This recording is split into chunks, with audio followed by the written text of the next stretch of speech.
Apa maksud sebenar kestabilan politik bagi UMNO?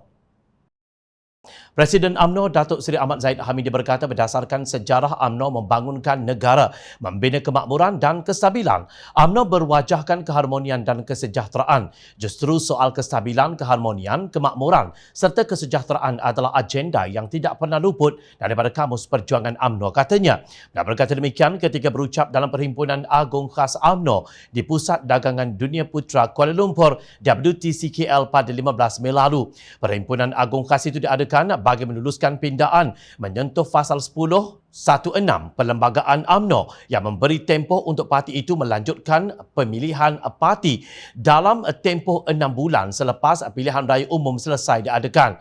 Katanya pindaan perlembagaan UMNO itu memberi ruang kepada parti untuk mengorak langkah dan menyusun strategi yang lebih berkesan bagi menghadapi pilihan raya umum akan datang. Kestabilan amat penting untuk kita pertahankan, tegasnya. Kenyataan bahawa UMNO mahukan kestabilan politik itu turut dizahirkan oleh bekas Presiden UMNO Datuk Seri Najib Razak yang juga pengerusi Lembaga Penasihat Barisan Nasional ketika berdebat dengan pengerusi Pakatan Harapan Datuk Seri Anwar Ibrahim baru-baru ini. Justru tidak hairan apabila frasa kestabilan politik itu diwirit seolah-olah mereka benar-benar sedang mempertahankannya.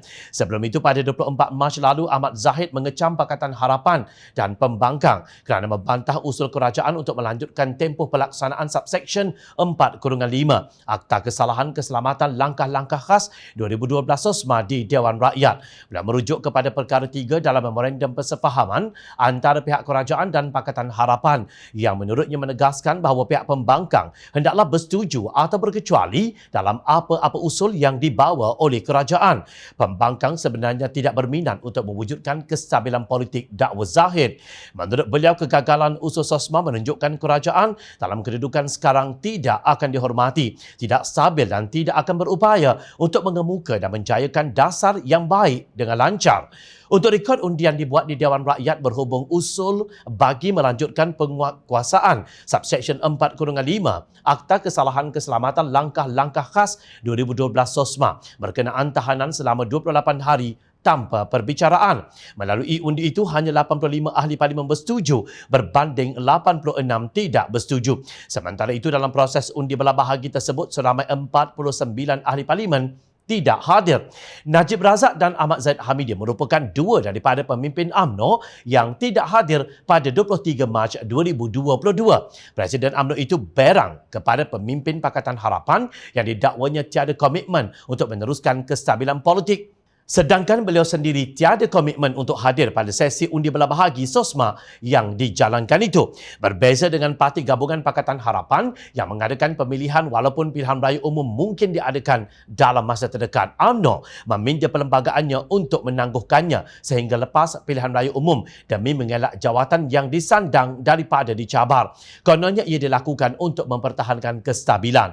Pada 23 Februari 2020, UMNO bersekongkol dengan Presiden Bersatu Tan Sri Mahyadin Mat Yassin, Presiden PAS Tan Sri Abdul Hadi Awang, bekas Timbalan Presiden Keadilan Datuk Seri Muhammad Azmin Ali dan pemimpin GPS Sarawak menjatuhkan kerajaan Pakatan Harapan yang menjadi punca mengapa ketidakstabilan politik berlaku di negara ini.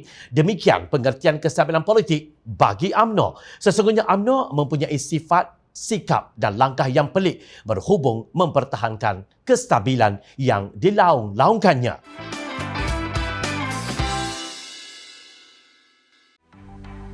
Mencari maklumat dan berita politik yang bebas, kupasan yang tepat, panas.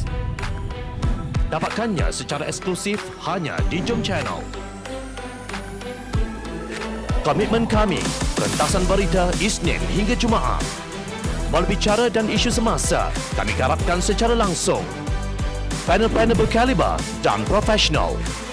Interaktif, pandangan anda kami raikan. Jangan lupa bersama kami di setiap hujung minggu dalam edisi khas mingguan. Jom Channel, moving forward, sharing a new experience.